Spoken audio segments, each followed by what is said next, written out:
can't thank you enough for listening to this show and being part of this community. If you've listened in the past, you've likely heard me say that the reason I created this podcast is to normalize the conversation around imposter syndrome. There has been some great discussion about imposter syndrome lately, particularly around the ways in which the imposter syndrome label pathologizes the individual and lets the system off the hook. I could not agree more. But I also come from a strong bias towards self-empowerment. Regardless of the forces that have led us to imposter syndrome, and it differs based on factors such as race, gender, cultural upbringing, etc. These feelings are real and they're very disruptive.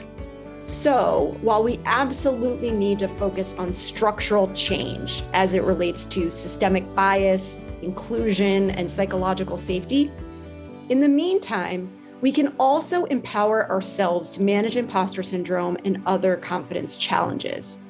My goal here is to share the stories of successful people who have experienced self-doubt and have learned how to navigate it more effectively. I hope these stories will make you feel less alone in your journey and will inspire you to embrace your strengths more powerfully. Please help us expand the reach of these stories by subscribing and/or leaving a 5-star review. Thank you, thank you, thank you.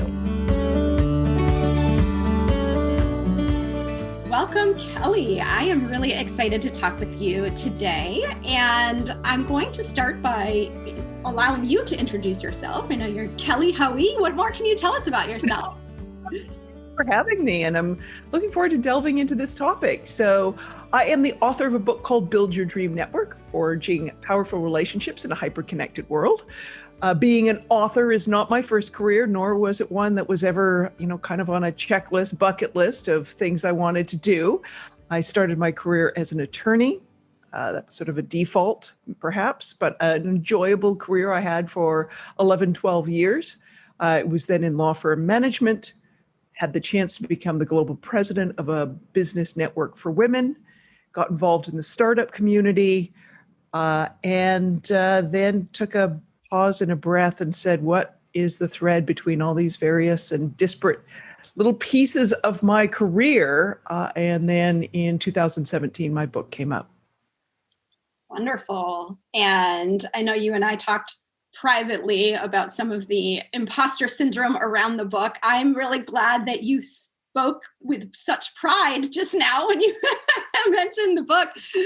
But I always want to ask the question of, what does imposter syndrome mean to you? How has it shown up for you? And I'm guessing that there's more to say about the book here.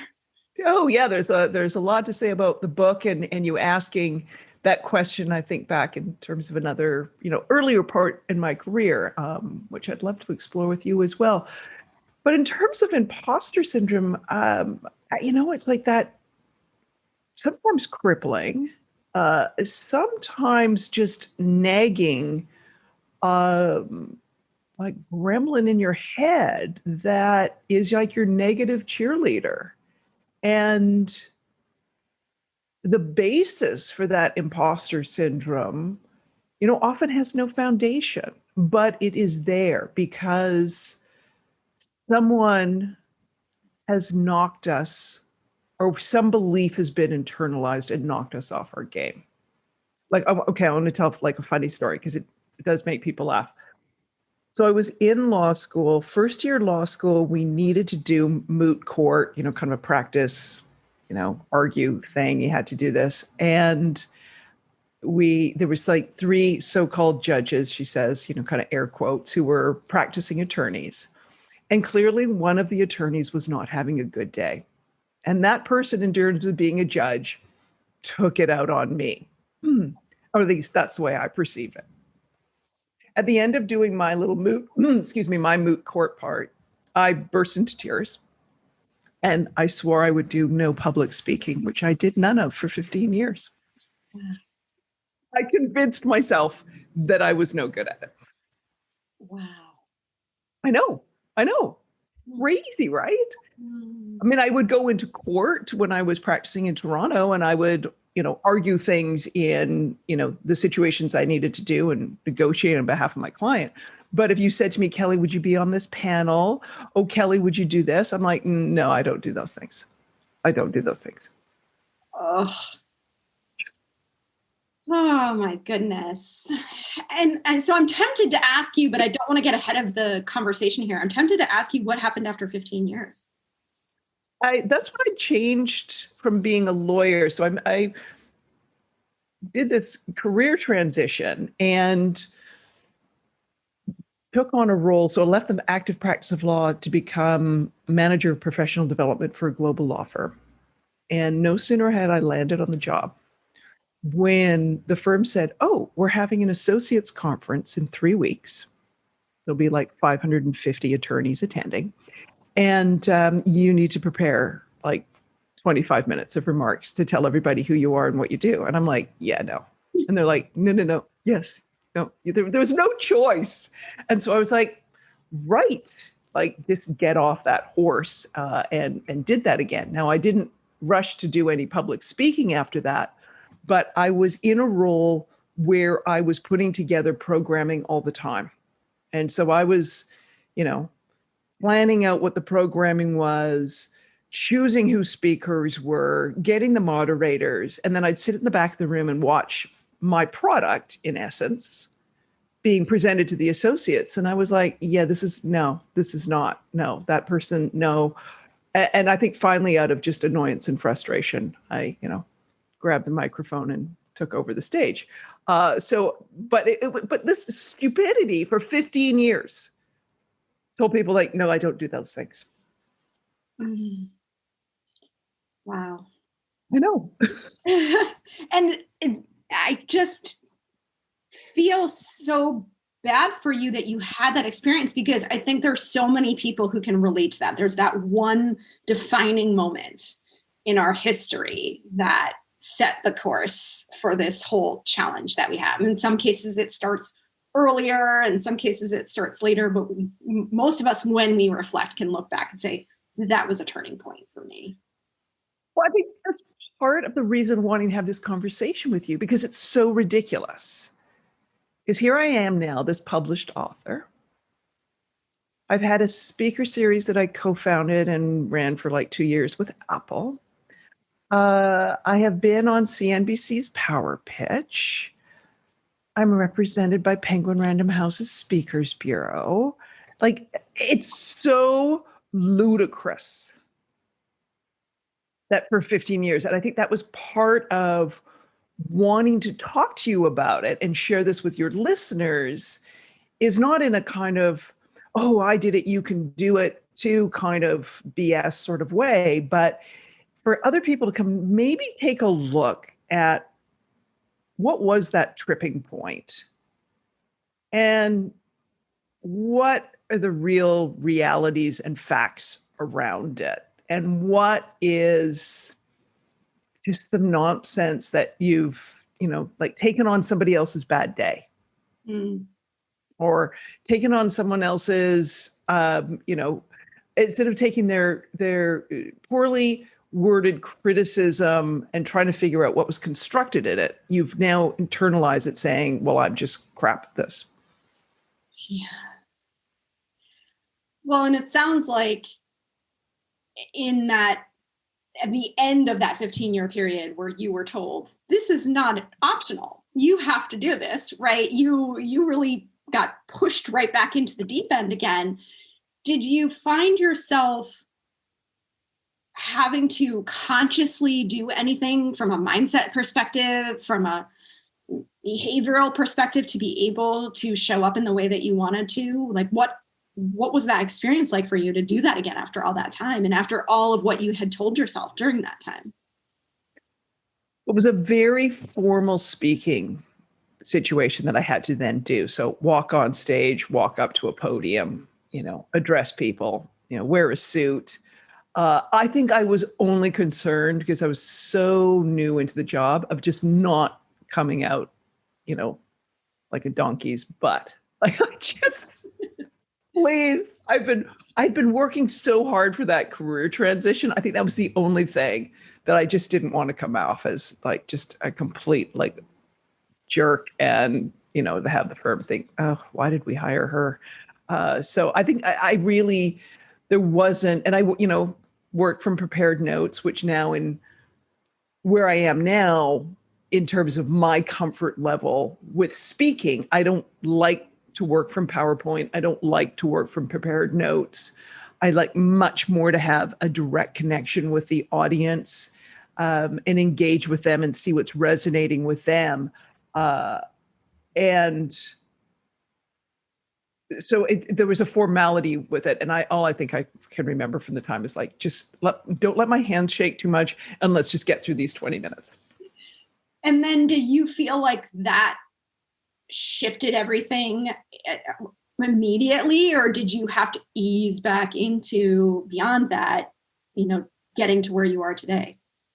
It was just started the process. I think I was still hesitant. It was like, all right, if I have to do this, but not well, that was okay, I'm going to do this all the time now. Definitely wasn't that. I think the shift started to happen, as I said, when I was really putting together programming, and workshops and content, and then thinking this person delivering it, or there's something missing and wrong here. And I have to get up there and fix it, in the sense that going forward, I can't just rely on other people executing my vision. I need to be front and center. That's always such a frustrating thing. I can remember incidents like that throughout my own career where I've held back and let other people move forward, or let someone else ask the question or make the comment. And I think, oh, I could have done it so much better. Darn it. And what we often say to people in their careers is like, pause and think for a minute. Okay, think of a rock band. Oh, and with whatever band, your favorite band, all right, think of that rock band. Who are you? Who are you in the band? Which person? And for many years, I would have said to people, oh, I'm the roadie. I'm off stage. Or if I was on stage, I'm the backup singer. And now these days I say to people like, Mick, move over. I'm taking the mic. It's mine. Thanks. And so, there might be an element of, all right, you maybe you ease back into things once you had that moment of thinking, I'm not good at this. I can't believe it. Now, one thing that just occurred to me is that you had this slow progression of getting back on that horse again and starting to believe in yourself again. But we all know that nobody's perfect, and there are a lot of factors that influence how we show up in certain situations. Were there any moments when you felt like this is going to happen again, where I'm going to get drawn back into that, I'm not good enough, I'm not going to do this again? Or how did you handle moments of self-doubt after that? As soon as you said, we're not perfect, what? I'm a Virgo. Of course, everything has to be perfect. No, self-doubt and that kind of imposter syndrome sneaks up. It's kind of insidious. It's kind of like I want to say mold in the basement. Cobwebs, those kinds of things, like sometimes dust. Things that are insidious. It just sneaks back up on you. And it is something you need to sit there and put in its proper place, and see what the reality is. One of the lessons I always say to people in terms of networking and networks is listen to your network. They may see more in you than you see in yourself. And part of that could be what they see and what they experience with you can help you take that imposter syndrome and sort of say to it, I see you. Now go and sit in the corner and be quiet. I'm not, I think we have these self-doubts, and rather than sort of saying, hey, this is how you banish them, it's like, acknowledge they're there every once in a while, but give them their proper space. So, for me, when I think about other ways imposter syndrome, has shown up, it showed up when I wanted to write my book. I had an overwhelming urge to write a book, which was a whole new feeling to me because it was never on the career path. But when people asked about it, it was a very quiet voice. And when I think back, a boss of mine I had back in sort of 2006, 2007, in that time frame, he had said to me, you need to tell people what you do.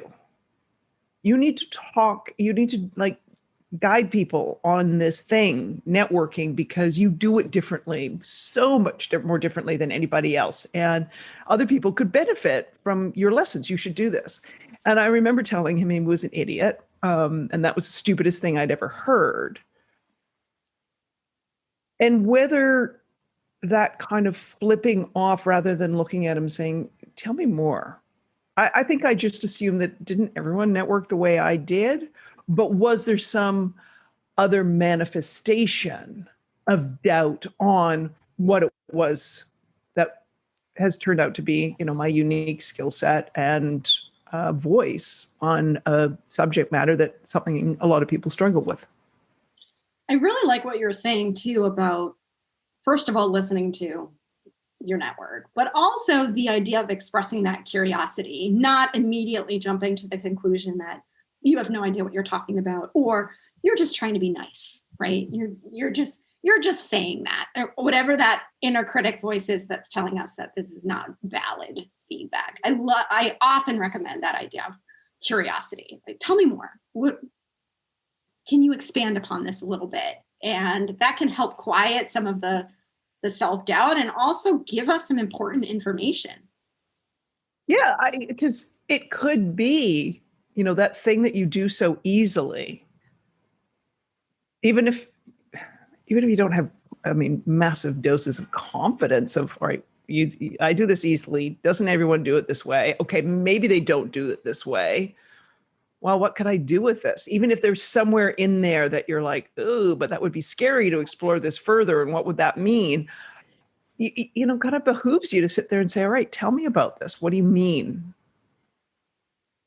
Mm-hmm. Why do you think what makes you say that? To even explore and understand a little more about yourself. Absolutely. So you did it. You wrote the book. Yeah, and Tim is like the first acknowledgement. had to eat crow, a decade or so later, tell him he was right. But finally, wrote the book, and that gives a whole lot of satisfaction. But then again, it's kind of one of those things. You enter a profession which is it is crazy making in terms of your confidence. Because everyone you meet who's an author, oh, well, how many books have you sold? How's your book doing? Have you made a bestseller list? There's more self-doubt, crazy making because of egos and insecurities.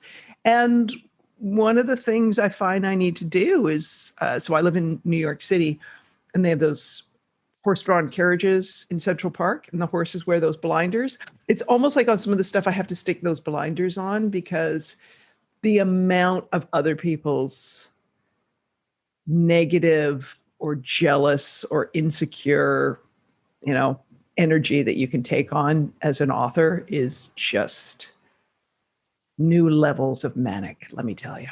But that self-awareness is so important too, right? Because you're able to not only name your own self-doubt, but to also name the dysfunction that's coming from the people around you, right? And that is a hard thing to do. It's really hard to stop and consciously acknowledge this isn't about me.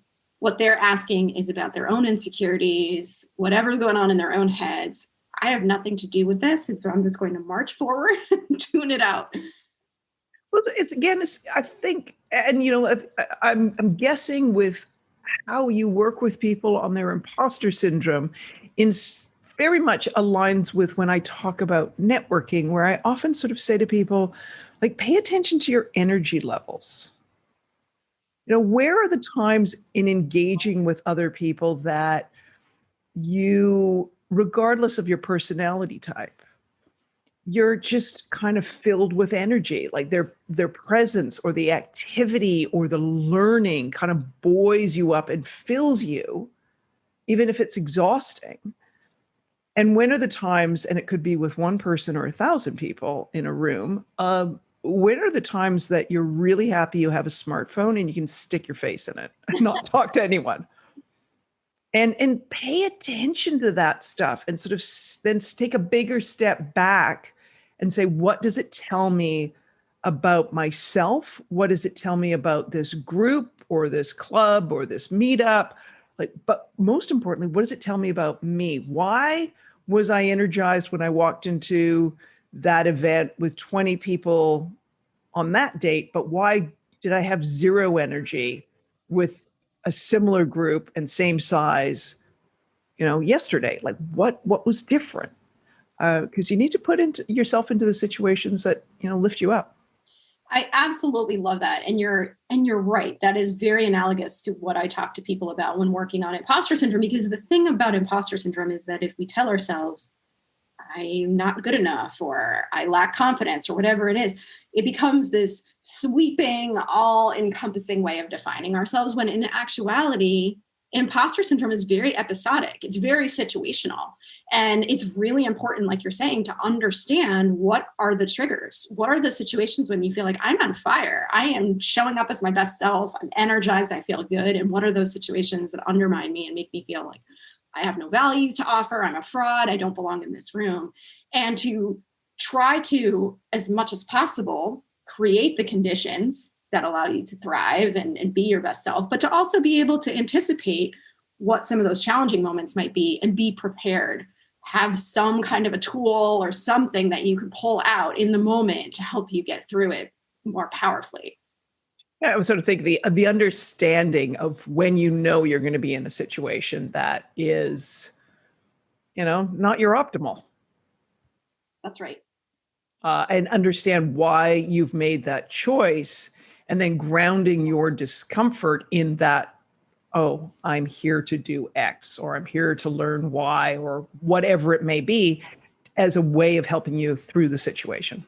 Yes, that purpose piece is really important too, because if you can stay focused on that instead, right? Yes, I'm intimidated by the people around me, but my reason for being here today is X, right? Then that can help at least give you the strength to power through. Exactly. Oh my God. And we all need that. We all need that strength. Yes. Now, you and I talked a little bit about this YWCA event that you went to. Do you want to share more about that? Yeah, it was really extraordinary. I got this letter a number of years ago from the YWCA of New York City, and they had invited 100 prominent New York women to come to a girls' leadership event. So it was an event designed by and for girls. And I think there was maybe it was going to be like 1,000 girls there, or maybe it was 500, and there was like 100 women. And anyway, the prominent women were there to kind of zip it and be there to answer their questions. But our role, we were the amuse-bouche at this, gourmet dinner, so to speak. We were not the main course. This was all about the girls. And even the programming, the speakers were all these girls, except for the executive director of the YWCA. And I remember sitting there at this table and it was a very diverse group of girls in terms of cross-section of schools in New York. So it wasn't just public schools. There were some private school girls there. There was charter, like it was self-selected, cross-sectional. These are girls who didn't know each other because they were all randomly kind of seated at these tables. We, the prominent women, we were told which table to go to. And these girls, it wasn't like there was 10 friends who were sitting at the table. They were all meeting each other for the first time, and they were coming from, Brooklyn, Bronx, Queens, Manhattan, like all over the place, Staten Island, you name it. And I remember watching and their interactions and the things they were talking about. They're, 13, 14, 15 years old. And how they owned every accomplishment, every mistake, every flaw. They own their identity. They own their sexual identity, every bit of it. I remember just sitting there thinking, and why on earth do we wring this out of them? Mm. Why on earth at some point do we temper this amazing energy? And perhaps in watching and listening to them, I was thinking about myself as, at what point are we thinking that we can do anything and something next minute you're being told that's not ladylike and that's not realistic and that's not, and that's all you ever hear. And I was just so profoundly moved by these girls and their behavior. It was really quite intoxicating in that sense, and intoxicating in that tragic way as well, that I think about how many times we just kind of, lack of a better word, kind of beat this out of them, so that they no longer believe who they are and what they can be. My hope for their sake and all of ours is that they will continue to show that strength and that confidence. But as many of us know, there's some turning point in our lives, just like you described to us at the beginning, right? That moment that changes everything. And one of the reasons why I am so passionate about having these kinds of conversations is so that it brings to the surface some of those unconscious, we're not actively thinking about a lot of this, but my hope is that people listening will think, well, I can point to that moment, right? I have my own moot court moment that you mentioned. And just by naming it and raising the awareness around it, can start to think differently, reframe it a bit, and be more intentional about how we all move forward. And, hopefully too, I don't have girls, I have 2 young boys, but I'm conscious about this with them too. Just the more mindful we are about our own experiences, the more that we can support the next generation that's coming through and kind of help them to anticipate what some of those challenges might look like. Yeah, it's looking back and thinking, which are the aspects of our life that are like my moot court, the ridiculous moments that you're like, oh, good grief. And you know what? And maybe sharing this and thinking about it out loud with you, Kim, is enabling me to say, like, all right, then this thing called imposter syndrome. All right, it has now got, like Miss America, it's got the moot court banner on it. I can make it look ridiculous so that the elements of that imposter syndrome that are the ones that are societal or gender-based, parental, like whatever it is, the ones that are harder, the ones that are more insidious, the ones that are more difficult to shake off. If I can dress up imposter syndrome with, my Miss America, moot court banner, I can make it look ridiculous and quiet it even more. And I think that's helpful because it's funny how little incidents can just trigger such strange, big, consequential actions. Yeah, I am so grateful to you for telling your story today. Is there anything, I know you've already shared so many inspiring ways of thinking about this and how you've gotten through this yourself. Is there anything that we haven't talked about today that you think would be helpful to share?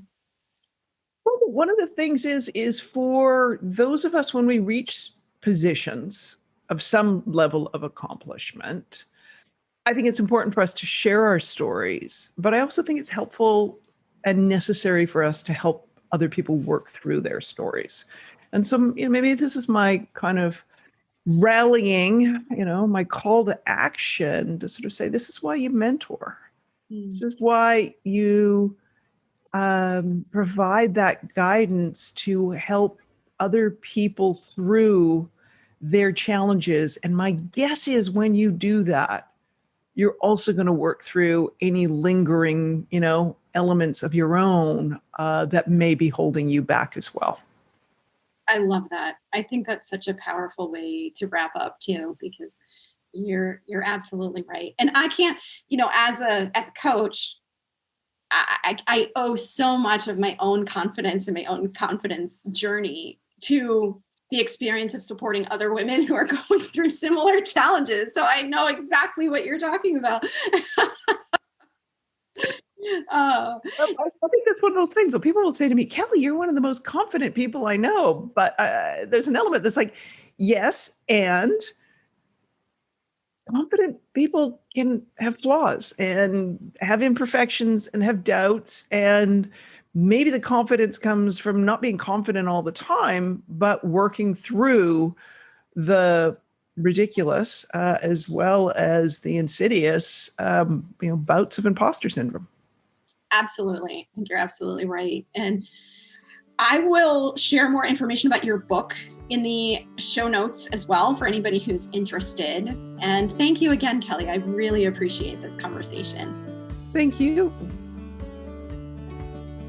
As we wrap up today, I want to share some additional resources to help you stay connected and continue to build your confidence. Please check the show notes for links to my free weekly discussion group, where we informally chat about common challenges and experiences facing women in the workplace. It's open to women of all backgrounds, functions, levels. It's just a very safe and comfortable place for all of us to come together to support one another. You can also check out our Facebook and Slack communities to connect with, support, and learn from other women on similar journeys. And last but not least, contact me directly to schedule a free 30-minute call to explore your challenges and see if my team can help you more quickly achieve your goals. I am now super excited to share an announcement from my new friend and colleague, Rebecca Heiss, about a powerful program she is launching to support women. Check the show notes for additional information on this program too. Thank you. Welcome to The Leap. This is a welcoming, inclusive network of ongoing development and education for professional women. I'm Dr. Rebecca Heiss, CEO and founder of The Leap. The Leap was created to ensure high-potential women have access to a group coaching and professional development model for life. At The Leap, you'll be part of a community of women built on the principle that we are strong as individuals and unstoppable together. The Leap works by bringing together women in small cohorts. Think you and your soon-to-be 12 best friends and confidants for accountability, personal and professional development, and networking. In addition to their cohort, members will have access to the full community of The Leap. Together, we navigate content from leading researchers to help us overcome stress and anxiety, imposter syndrome, fear of rejection, and much more. We hope you'll join us in making The Leap yourself.